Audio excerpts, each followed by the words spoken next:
Capítulo 6. Ocupación de María en el templo. Origen del saludo Deo gracias. Y María causaba admiración a todo el mundo. A la edad de 3 años, marchaba con paso tan seguro, hablaba tan perfectamente, ponía tanto ardor en sus alabanzas a Dios, que se la habría tomado no por una niña pequeña, sino por una persona mayor, pues recitaba sus plegarias como si 30 años hubiera tenido. Y su semblante resplandecía como la nieve, hasta el extremo de que apenas podía mirársela. Y se aplicaba a trabajar en la lana, y lo que las mujeres adultas no sabían hacer, ella en edad tan tierna lo hacía a perfección. Y se había impuesto la regla siguiente: desde el amanecer hasta la hora de tercia, permanecía en oración. Desde la hora de tercia hasta la nona, se ocupaba en tejer. A la de nona volvía a orar, y no dejaba de hacerlo hasta el momento en que el ángel del Señor le aparecía y recibía el alimento de sus manos. En fin, con las jóvenes de más edad, se instruía tanto, haciendo día por día progresos en las prácticas de alabar al Señor, que ninguna la precedía en las vísperas, ni era más sabia que ella en la ley de Dios, ni más humilde, ni más hábil en entonar los cánticos de David, ni más graciosa en su caridad, ni más pura en su castidad, ni más perfecta en toda virtud, ni más constante, ni más inquebrantable, ni más perseverante, ni más adelantada en la realización del bien. Nunca se la vio encolerizada, ni se la oyó murmurar de nadie. Toda su conversación estaba tan llena de dulzura que se reconocía la presencia de Dios en sus labios. Continuamente se ocupaba en orar y en meditar la ley, y llena de solicitud por sus compañeras, se preocupaba de que ninguna pecase ni siquiera en una sola palabra, de que ninguna alzase demasiado la voz al reír, de que ninguna injuriase o menospreciase a otra. Bendecía al Señor sin cesar, y para no distraerse de loarlo, cuando alguien la saludaba, por respuesta decía: «Gracias sean dadas a Dios». De ahí vino a los hombres la costumbre de contestar: «Gracias sean dadas a Dios», cuando se saludan. A diario comía el alimento que recibía de manos del ángel, y cuando al que le proporcionaba a los sacerdotes, lo distraía entre los necesitados. A menudo se veía a los ángeles conversar con ella y obedecerla con el afecto de verdaderos amigos. Y si algún enfermo la tocaba, inmediatamente volvía curado a su casa. Capítulo 7. Mérito de la castidad. Entonces el sacerdote Abiatar ofreció presentes considerables a los pontífices para obtener de ellos que María se casase con un hijo suyo. Pero María los rechazó, diciendo: «Es imposible que yo conozca varón, ni que un varón me conozca». Los pontífices y todos sus parientes trataron de disuadirla de su resolución, insinuándole que se honra a Dios por los hijos, y se lo adora con la creación de progenitura, y que así había sido siempre en Israel. Pero María les respondió: «Se honra a Dios por la castidad, ante todo, como es muy fácil probar. Porque antes de Abel no hubo ningún justo entre los hombres, y aquel fue agradable a Dios por su ofrenda, y muerto por el que había desagradado al Altísimo. Y recibió 2 coronas, la de su ofrenda y la de su virginidad, puesto que había evitado continuamente toda mancilla en su carne. De igual modo, Elías fue transportado al cielo en su cuerpo mortal, por haber conservado intacta su pureza. Cuanto a mí, he aprendido en el templo desde mi infancia que una virgen puede ser grata a Dios. He aquí por qué he resuelto en mi corazón no pertenecer jamás a hombre alguno». Capítulo 8. La guardia de María. Y María llegó a los 14 años, y ello dio ocasión a los fariseos para recordar que, conforme a la tradición, no podía una mujer continuar viviendo en el templo de Dios. Entonces se resolvió enviar un heraldo a todas las tribus de Israel, a fin de que, en el término de 3 días, se reuniesen todos en el templo. Y cuando todos se congregaron, Abiatar, el gran sacerdote, se levantó y subió a lo alto de las gradas, a fin de que pudiese verlo y oírlo todo el pueblo. Y habiéndose hecho un gran silencio, dijo: «Escuchadme, hijos de Israel, y atended a mis palabras. Desde que el templo fue construido por Salomón, moran en él vírgenes, hijas de reyes, de profetas, de sacerdotes, de pontífices, y estas vírgenes han sido grandes y admirables. Sin embargo, no bien llegaban a la edad núbil, seguían la costumbre de nuestros antepasados y tomaban esposo, agradando así a Dios. Únicamente María ha encontrado un nuevo modo de agradarle, prometiéndole que se conservaría siempre virgen. Me parece, pues, que, interrogando a Dios y pidiéndole su respuesta, podemos saber a quién habremos de darla en guarda.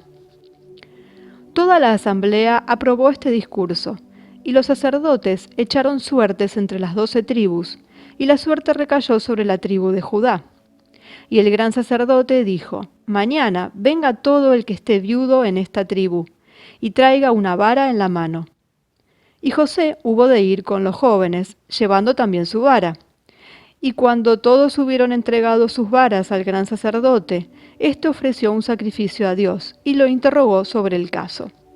Y el Señor le dijo: «Coloca las varas en el santo de los santos, y que permanezcan allí, y ordena a esos hombres que vuelvan mañana aquí, y que recuperen sus varas.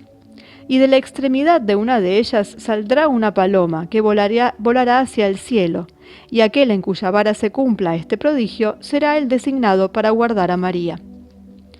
Y al día siguiente todos de nuevo se congregaron, y después de haber ofrecido incienso, el pontífice entró en el santo de los santos y presentó las varas. Y una vez estuvieron todas distribuidas, se vio que no salía la paloma de ninguna de ellas, y Abiatar se revistió con el traje de las 12 campanillas y con los hábitos sacerdotales, y entrando en el santo de los santos, encendió el fuego del sacrificio. Y mientras oraba, un ángel le apareció diciéndole: «Hay aquí una vara muy pequeña con la que no has contado, a pesar de haberla depositado con las otras. Cuando la hayas devuelto a su dueño, verás presentarse en ella la señal que se te indicó». Y la vara era la de José, quien, considerándose descartado por ser viejo y temiendo verse obligado a recibir a la joven, no había querido reclamar su vara. Y como se mantuviese humildemente en último término, Abiatar le gritó a gran voz: «Ven y toma tu vara, que es a ti a quien se espera».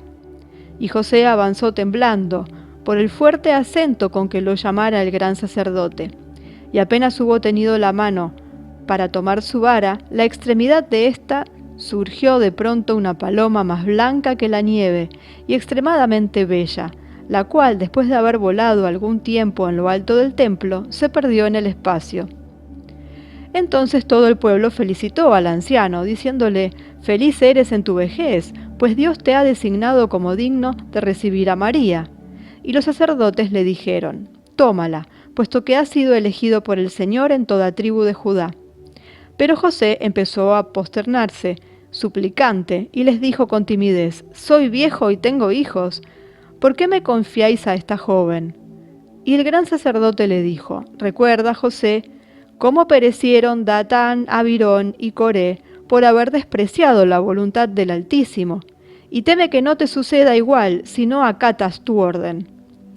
Y José le dijo: «En verdad no menosprecio la voluntad del Altísimo, y seré el guardián de la muchacha hasta el día en que el mismo Dios me haga saber cuál de mis hijos ha de tomarla por esposa. Entretanto, dénsela a algunas vírgenes de entre sus compañeras, con las cuales more». Y Abiatar repuso: «Se les dará vírgenes para su consuelo, hasta que llegue el día fijado para que tú la recibas, porque no podrá casarse con ningún otro que contigo». Y José tomó a María con otras 5 doncellas que habían de habitar con ella en su casa. Y las doncellas eran Rebeca, Séfora, Susana, Abigea, Isabel, a las cuales los sacerdotes dieron seda, lino, jacinto, violeta, escarlata y púrpura. Y echaron suertes entre ellas para saber lo que en cada una trabajaría. Y a María le tocó la púrpura, destinada al velo del templo del Señor. Y al tomarla, las otras le dijeron: «Eres la joven de todas, y sin embargo has merecido obtener la púrpura». Y después de decir esto, empezaron a llamarla por burla la reina de las vírgenes. Pero apenas acabaron de hablar así, un ángel del Señor apareció en medio de ellas y exclamó: «Vuestro apodo no será un apodo sarcástico, sino una profecía muy verdadera. Y las jóvenes quedaron mudas de temor ante la presencia del ángel y sus palabras, y suplicaron a María que las perdonase y que rogase por ellas. Capítulo 9. La Anunciación. Al día siguiente, mientras María se encontraba en la fuente, llenando su cántaro, un ángel del Señor le apareció y le dijo: Bienaventurada eres, María, porque has preparado en tu seno un santuario para el Señor. Y he aquí que vendrá una luz del cielo a habitar en ti, y por ti irradiará sobre el mundo entero. Y el tercer día, mientras tejía la púrpura con sus manos, se le presentó un joven de inenarrable belleza. Al verlo, María quedó sobrecogida de temor y se puso a temblar. Pero el visitante le dijo: No temas ni tiembles, María, porque has encontrado gracia a los ojos de Dios, y de él concebirás un rey, que dominará no solo en la tierra, sino que también en los cielos, y que prevalecerá por los siglos de los siglos. Capítulo 10. Vuelta de José. Y en tanto que ocurría todo esto, José, que era carpintero, estaba en Capernaum, al borde del mar, ocupado en sus trabajos. Y permaneció allí 9 meses, y vuelto a su casa encontró a María encinta. Y todos sus miembros se estremecieron, y en su desesperación exclamó: Señor Dios, recibe mi alma, porque más vale morir que vivir. Y las jóvenes que con María estaban le arguyeron: ¿Qué dices, José? Nosotras sabemos que ningún hombre la ha tocado, y que su virginidad continúa íntegra, intacta e inmaculada, porque ha tenido por guardián a Dios, y ha permanecido siempre orando con nosotras. A diario un ángel conversa con ella, y a diario recibe su alimento de manos de ese ángel. ¿Cómo podría existir un solo pecado en ella? Y si quieres que te declaremos nuestras sospechas, nadie la ha puesto encinta, sino es el ángel de Dios. Pero José dijo: ¿Por qué queréis embrollarme, haciéndome creer que quien se ha unido a ella es un ángel de Dios? ¿No parece más seguro que un hombre haya fingido ser un ángel de Dios y la haya engañado? Y al decir esto lloraba y exclamaba: ¿Con qué cara me presentaré en el templo del Señor? ¿Cómo osaré mirar a los sacerdotes? ¿Qué haré? Y mientras hablaba así, pensaba en esconderse y en abandonarla. Capítulo 11. José confortado por un ángel. Y ya había decidido levantarse en la noche y huir, para habitar en un lugar oculto, cuando aquella misma noche le apareció en sueños un ángel del Señor que le dijo: José, hijo de David, no temas recibir a María tu mujer, porque lo que en ella es engendrado del Espíritu Santo es. Y parirá un hijo, que será llamado Jesús, porque salvará al pueblo de sus pecados. Y desvanecido el sueño, José se levantó, dando gracias a su Dios, y habló a María y a las vírgenes que estaban con ella, y les contó su visión. Y consolado con respecto a María, dijo: He pecado por haber abrigado sospecha contra ti. Capítulo 12. La prueba del agua. Tras esto se extendió la nueva de que María estaba encinta. Y José fue conducido ante el gran sacerdote por los servidores del templo, y aquél con los demás sacerdotes lo colmó de reproches, diciéndole: ¿Por qué has seducido a una doncella de tanto mérito, que los ángeles de Dios han nutrido en el templo como una paloma, que no quiso nunca ni aún ver a un hombre, y que estaba tan instruida en la ley de Dios? Si tú no lo hubieses violentado, ella permanecería virgen hasta ahora. Pero José juraba que nunca la había tocado. Entonces el gran sacerdote, Abiatar, le dijo: Por vida de Dios, yo te haré beber el agua de la bebida del Señor, y en el acto tu pecado será demostrado. Entonces todo Israel se reunió en una muchedumbre innumerable, y también María fue conducida al templo del Señor. Y los sacerdotes y los parientes de María le decían, llorando: Confiesa tu pecado a los sacerdotes, tú que eras como una paloma en el templo de Dios, y que recibías tu alimento de la mano de un ángel.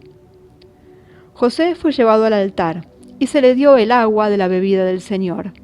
Si un hombre, después de haber mentido, la probaba y daba 7 veces la vuelta al altar, Dios ponía alguna señal sobre su rostro. Y cuando hubo bebido reposadamente y dado 7 vueltas al altar, ningún signo de pecado apareció en su cara. Entonces todos los sacerdotes y los servidores del templo y la multitud proclamaron su virtud, diciendo: Feliz eres, porque en ti no se ha hallado falta. Y llamando a María le dijeron: Pero tú, ¿qué disculpa podrías dar? ¿Y qué mayor signo podría mostrarse en ti que ese embarazo que te traiciona? Solo te pedimos que digas quién te ha seducido, ya que José está puro de toda relación contigo. Más te valdría confesar tu pecado que dejar que la cólera de Dios te marque con su signo ante todo el pueblo. Pero María les dijo con firmeza y sin temblar: Si hay alguna mancha o pecado o concupiscencia impura en mí, que Dios me designe a la faz de todos los pueblos, para que yo sirva a todos de ejemplo saludable. Y se aproximó confiadamente al altar del Señor, y bebió el agua de la bebida del Señor, y dio las 7 vueltas al altar, y no se vio en ella ninguna marca.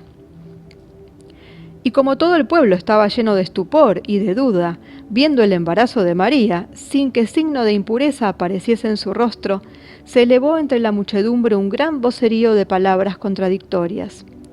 Unos loaban su santidad al paso que otros la acusaban. Entonces María, advirtiendo que el pueblo no estimaba su justificación completa, dijo con clara voz, para ser entendida de todos: Por la vida del Señor, Dios de los ejércitos, en cuya presencia me hallo, que yo no he conocido ningún hombre, y más que no lo debo conocer, porque desde mi infancia he tomado esa resolución. Y desde mi infancia he hecho a Dios el voto de permanecer pura para Él, que me ha creado, y así quiero vivir para Él solo, y para Él solo permanecer sin mácula mientras exista. Entonces todos la abrazaron, pidiéndole que perdonase sus maliciosas sospechas, y todo el pueblo y los sacerdotes y todas las vírgenes la llevaron a su casa, regocijados, gritando y diciendo: Bendito sea el nombre del Señor, porque ha manifestado tu santidad a todo el pueblo de Israel.